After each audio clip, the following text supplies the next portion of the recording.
Hey, what's up, everybody? Podcast time? Podcast time? You try it. Podcast time? I thought that's what you do. I don't know where I came Your up voice with that. is so high, though. Like, in normal conversation, time? does my voice feel like it's so high? Your inflections are very high. You start normal range in your Like, this is like normal. Like, I Yeah. sound like a normal dude normal right now. dude, and then when you get excited, it's different. Dang. You like just hit another octave, whatever an octave is. It gets Strange, isn't it? just takes off.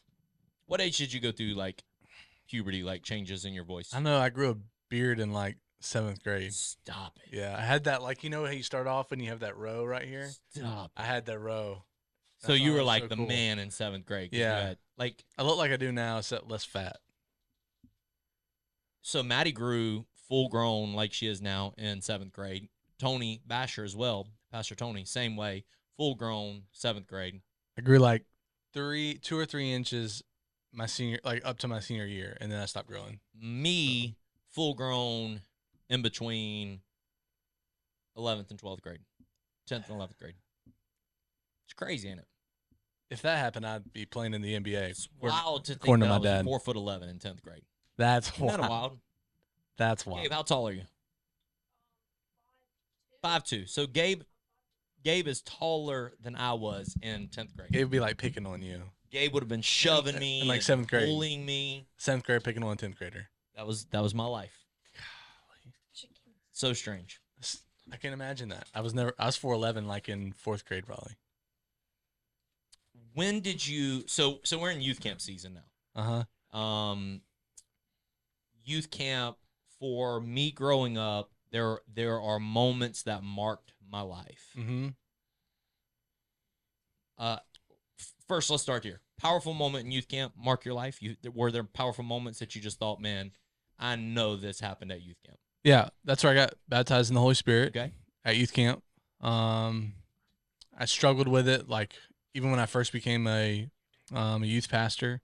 I know it's something I needed in my life, and I want to say shout out to Kim Hager.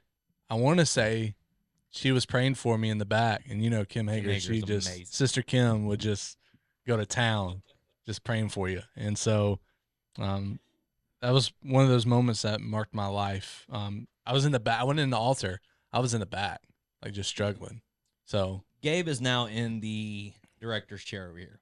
ooh. Yep. Yeah. I met Christy too at camp. I can't forget that. Met That marked my Christy at life. camp and baptized in the Holy Spirit. I was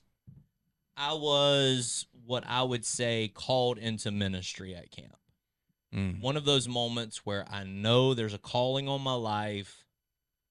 I know that I have to. I didn't know what that looked like. I didn't know that was ministry. I didn't know if there was pastoring or what, but I knew there was a calling on my life, and I knew my life had to be different than the rest of the world. So cool. Yep. We talked about that this week in the internship program, like the different types of like different call, like how you know you're called to the ministry. Yeah, I thought this was a cool concept. You were talking about Go ahead. So you have you have the road of Damascus experience where it's like this manifestation from God that you know that some form of supernatural thing happens where which my brother had that moment. Yeah, which is so awesome. So awesome. But we talked Few about and far between. how it's so rare that happens. So Correct. this comes from a book, The Call of a Lifetime, which we had to actually read for the Church of God. So then you have like a gradual, like just something that as you're in youth group and you're starting to help serve more, you just become more fascinated with ministry and you become drawn to it, and you just know this is what I'm supposed to do. They talk about the one that's cool for me is like from birth, you just know that's like that a John person, the Baptist type thing. Like you just know that person is called to the ministry, Like a Gabe Cagle kind of thing. Yeah, like a Gabe Cagle kind of thing. There's the open door.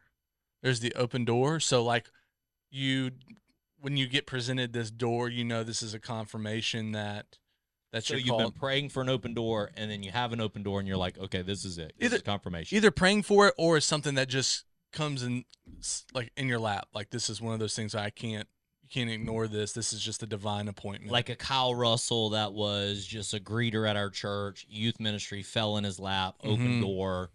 he stepped in, crushed it, and yeah. And then the last one is, when I say the last one that they talk about, because they say that just because these are 5 of them doesn't mean that this is how it has to happen. Yeah. But the last one was that the church confirms your calling, your call to ministry, so that the church sees this in you and says, we believe you're called to the ministry. I love that. Yeah. So it was a cool thing we talked about. And you said there's a difference between being called to the ministry. Yeah. Continue. There's a difference between being called to ministry and being called to the ministry. Ministry is a Christian's obligation, right? And the ministry is a profession. Yeah. And so there's a distinction there. We all are obligated to be a part of ministry, to do ministry in whatever context that we're living in. But there is those who are called by God to be a part of the ministry in the local church and to do something as a profession. Yeah, their work. There's a lot of people that have been a part of the ministry that didn't need to be a part of the ministry, that even inside of this ministry, that I just thought to myself, man, they were great in ministry, but this was not. They struggled with this stuff. Right. They have gifts that would excel, that would really help the body of Christ inside of that, but that just wasn't meant for them to do that. Use it inside of a different, work context. Yeah. This is very interesting. Yeah. So youth camp season, I was called into ministry. You were not. When were you called into ministry, and what of those 5 did it look like? I would say mine is weird. Like, there was always this like leadership kind of like stigma with me, like in church, but I think it was more gradual as I got saved, as I was trying to get my life right, as I started serving in the youth group. I was someone who could be counted on.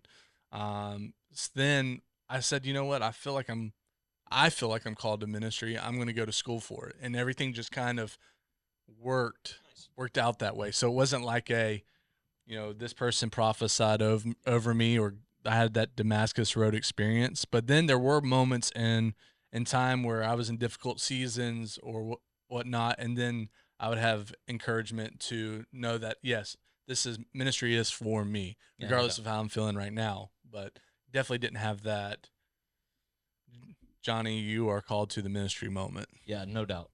And I think it's very important for people to understand everybody's called to ministry. Mm-hmm. Everybody is called to do some sort of ministry on this earth. Yeah, I definitely believe everybody had. I was telling the guys this. I said, each one of you are unique in this room, and you have a unique calling. And so there's somebody out there for you to reach in whatever environment you're in, whether it's inside the local church, working at the church, or, whether you're working at Best Buy or in the doctor's office or whatever it is. There's somebody's life who needs you to share the goodness of the gospel with them and help the kingdom expand. So wherever that is, whether it's church, not church, it's powerful. My Mima just texted me and said, I love you. How's that make you feel? So sweet. Yeah. Did you text her back? I love Mima too. She's awesome. Love you too, Mima. She's awesome. Love her. My Mima is probably 85. I don't know. She ain't that old. She's definitely 80. Right, Caleb? We just celebrated her 80th birthday. How old's your mom? I don't know. Probably 80. I think it was 80. I think we just celebrated her 80th birthday. So I feel like, yeah. I heard that. Yeah. So Mama, what do you call her? Ray now. Ray now. Once you have a kid, the names change. Like, my wife is now Mom. My parents, instead of Mom and Dad, they're Mama and Pawpaw. Yeah. And my grandmother is now Ray. My wife never called my parents by their name until we started having kids, and then she would call them Mama and Pawpaw. Until then, she would call them Jamie's mom and Jamie's dad. Yeah. I'm a Mr. and Mrs.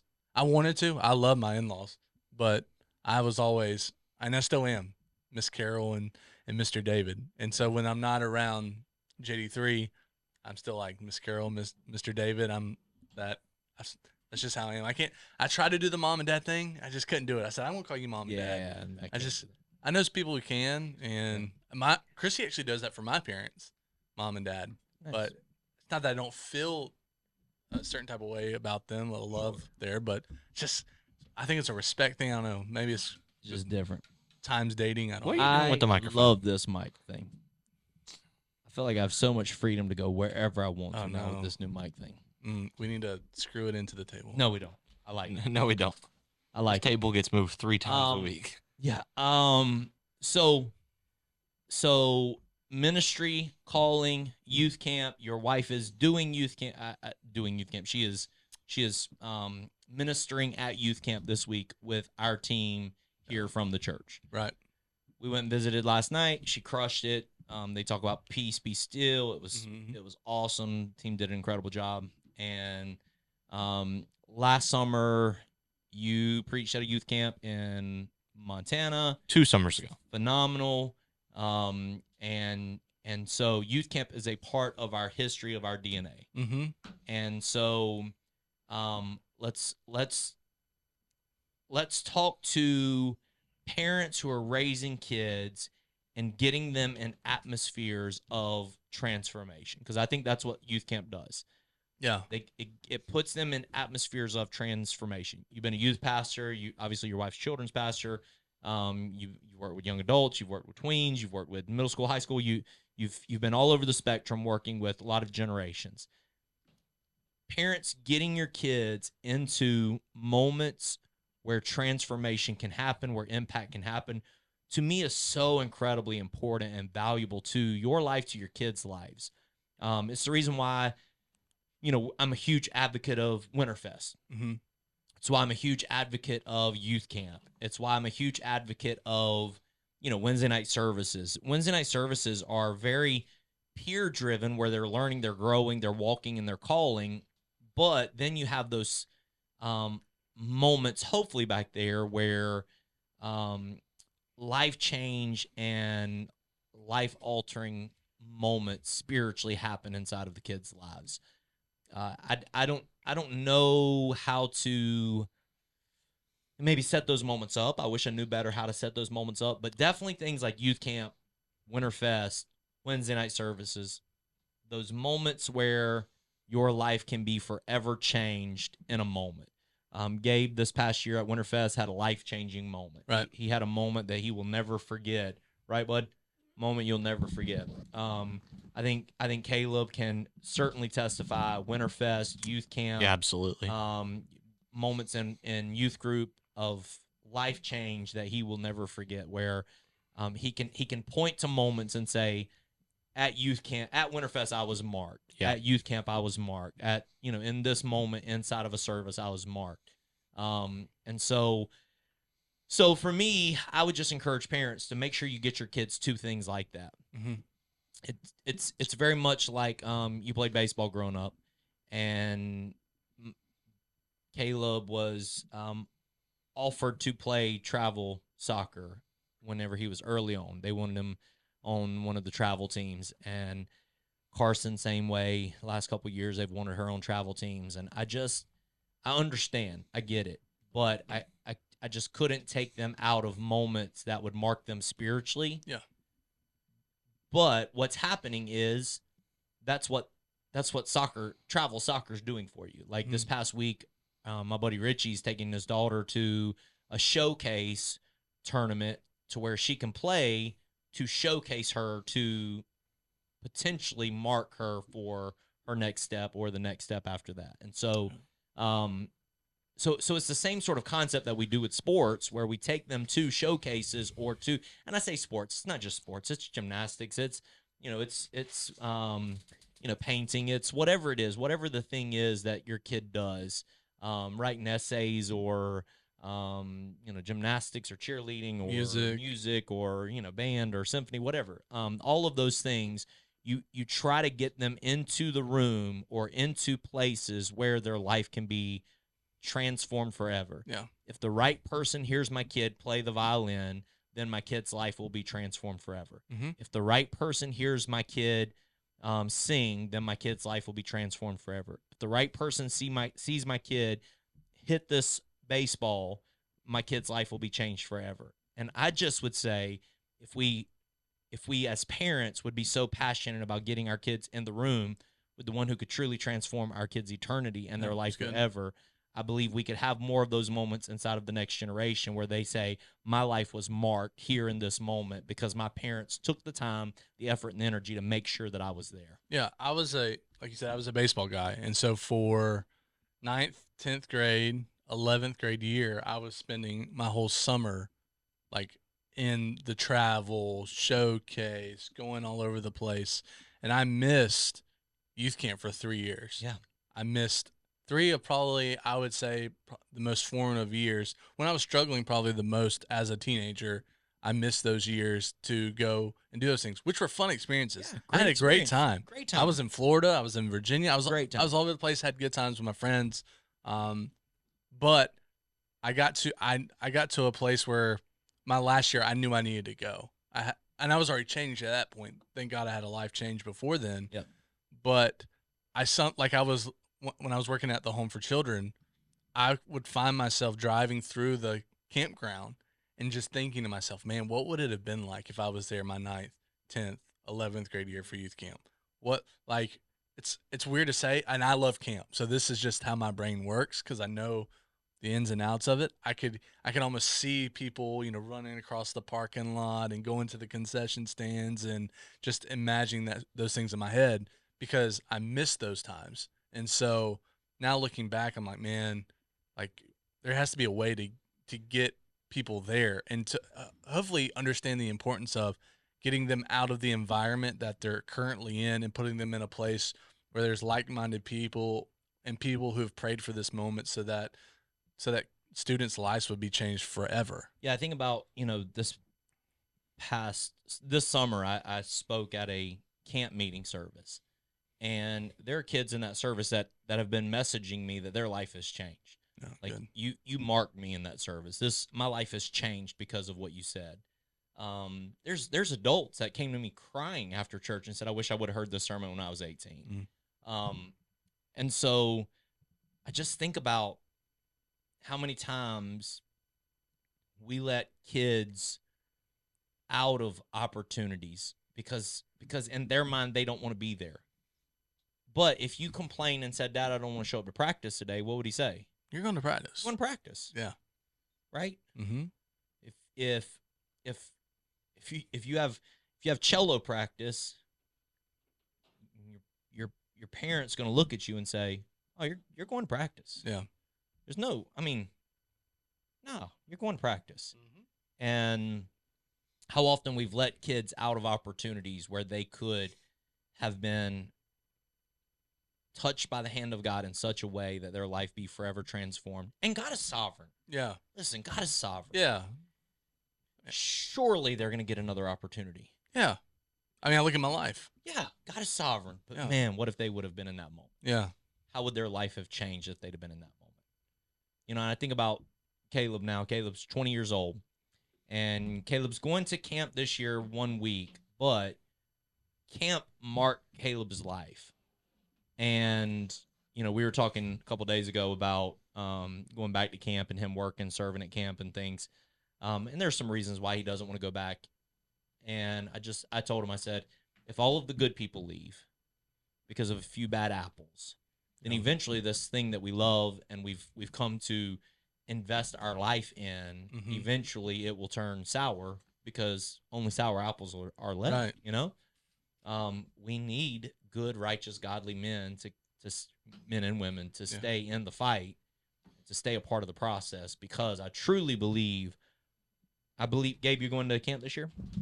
Yes, sir. I truly believe this year at camp, Gabe's life can be marked forever. Yeah.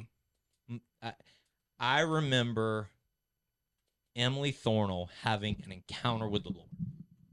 One of the most powerful services I've ever been a part of, and I just remember it was like it was like freedom in her in such a way. It felt like you could just see the overflow of God's goodness all around her, consuming her almost. And she just had one of the most beautiful experiences with God that I've ever seen a teenager have. Cannot tell me that moment didn't mark her life forever. Right. Yeah, and I think, I love youth group. I love the the week in, week out, built the relationship building of Yeah. youth group. And it's a different environment when you get to go to youth camp or Winterfest, and you can't explain it. I mean, like, it's not completely explainable, but you just are in a different environment where you know God is going to do something in those teenagers' lives or those kids' lives who's ever there. And so, like, for the chance that just maybe that your kid will have an experience with God that will change their life forever, to me is worth it. For 1 week, 1 week out of the summer, for them to possibly have that experience, to put aside everything else that could possibly be an opportunity for them, or a tournament. There will be another tournament. Yeah. There will be another, recital. There will be another whatever. And many parents watching this would say, well, there will be another Winterfest. Yeah. There will be another youth group. There will be another whatever, fill in the blank. Yeah. But there's only you get four opportunities in high school to have these special moments. It's a different weight to me. You're talking about something that is spiritual, something that is going to set them up past, even if they go pro in a sport. Yeah. Even if they we hear the percentages all the time. We throw that out there all the time. Even if they go pro in a sport, that's amazing. But for them to be set up for a lifetime past the retirement age to into eternity, yeah. For them to impact other people's lives the way that they could impact people's lives, it's priceless for me. The opportunity there is priceless. And I say that because I saw the change in my life and the people around me, and even times where I've been able to work the camps and see it change those people's lives, and they're growing up, and it's just the cycle of what God does through those things. Let me tell you my Winterfest story, okay?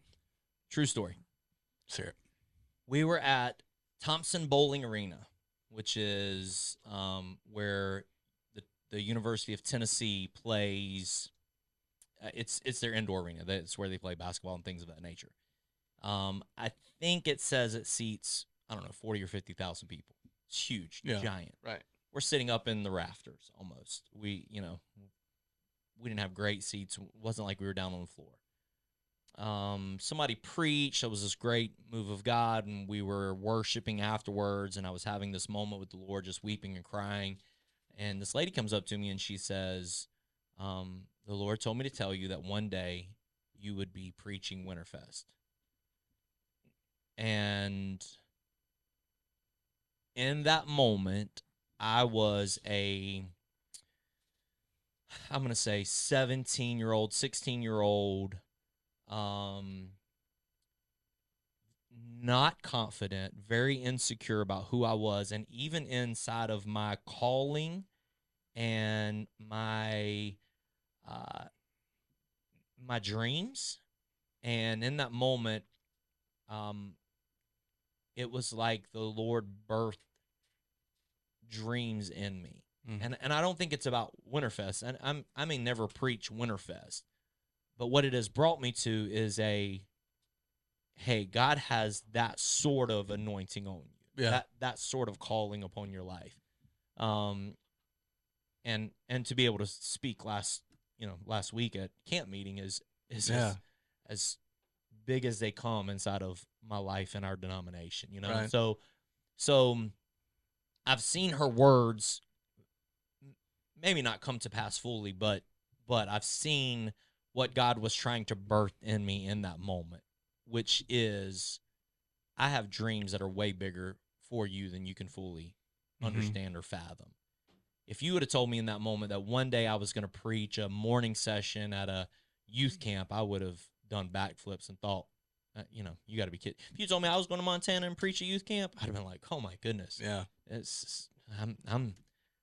I'm the greatest minister of all time. This is amazing, Put me in the Hall of Prophets. Right, put me in the Hall of Prophets, right? You Church of God folk out there. Right? And so, but to walk away from that and then to see what God has done through the years, and then to look back on that moment and say, because of that moment, my dreams grew. Mm-hmm. Because of that moment, I walked away and said, okay, God, I've got to do better, dive in deeper, have more. I need more. And just seeing Winterfest, just seeing the enormity of it and the impact of it and the challenge of it and all the things that come with it, I walked away and said, I want to be a part of this. It's a testament to like what a word can do when you speak it into somebody's life. Yeah. The chance that at one Winterfest, one word spoken can allow you to be able to work through insecurities and things going on in your life to then say, God, I'm believing that you're going to do some things through me. Mm-hmm. And for people listening now to say, maybe my kid can go to a youth camp or a Winterfest, and maybe just somebody will speak a word into their lives that will change their lives forever. Because we have kids who struggle with their image and have these insecurities, and here, even in our sermons on Sundays, are challenged to think, okay, God, what can you do through me? And then for them to then go to a service and be a part of something, and then it changed their lives forever. To me, that's priceless. I would want my son to get into some environment to where I would have him get a hold of something in his heart that would change him forever, to have the confidence to walk that out. That to me would be priceless. And so setting him up for that chance to do that would be just for the chance that just maybe somebody, just maybe. And then it comes back to, I'm thinking about as a parent, what are the things that we're saying to our kids, what are we speaking into them right now? Because even though it doesn't seem prophetic or spiritual, it's certainly having implications in how they live out their lives. So just because it's not an evangelist or a pastor saying that you're going to be a voice to the nations, but when you say you're never going to amount to anything, it might as well have been that pastor or preacher saying something like that to them. Yeah. So it's a big deal. It's important to get them there. Power of life and death in the tongue. Right. Man. There's power in our words, and I would just encourage all of you watching, participating, to open up your mouth and speak some life over the people around you, because you never know how bad they need it. Absolutely. Yeah. So anyway, thanks for spending some time with us. Your kid's 1 now. He is. He's 1 year old. 1 year and a day. In a month. Well, now it's going to be what? How old will he be? I don't know. 1 year and... Depends on when they watch this. They might be 3 years old by the time they watch this. So, yep. You never know. It's wild. Or in another dimension or something. Yeah. Never know. Another dimension. We just messed up people. You know, last time you were on here, you said I'm wearing black underwear, so at least you didn't say that this time. You didn't catch that one? I thought we were so close to not having that show up today. If you didn't catch that one, click here, go back and watch previous episodes. Right there. Or is this subscribe? It can be whichever one you want to do that one. And then over here, same video. Next video. Subscribe. Or one of them. Yeah. And up here, there's nothing. We ain't sure yet, but soon or very soon. The Lord.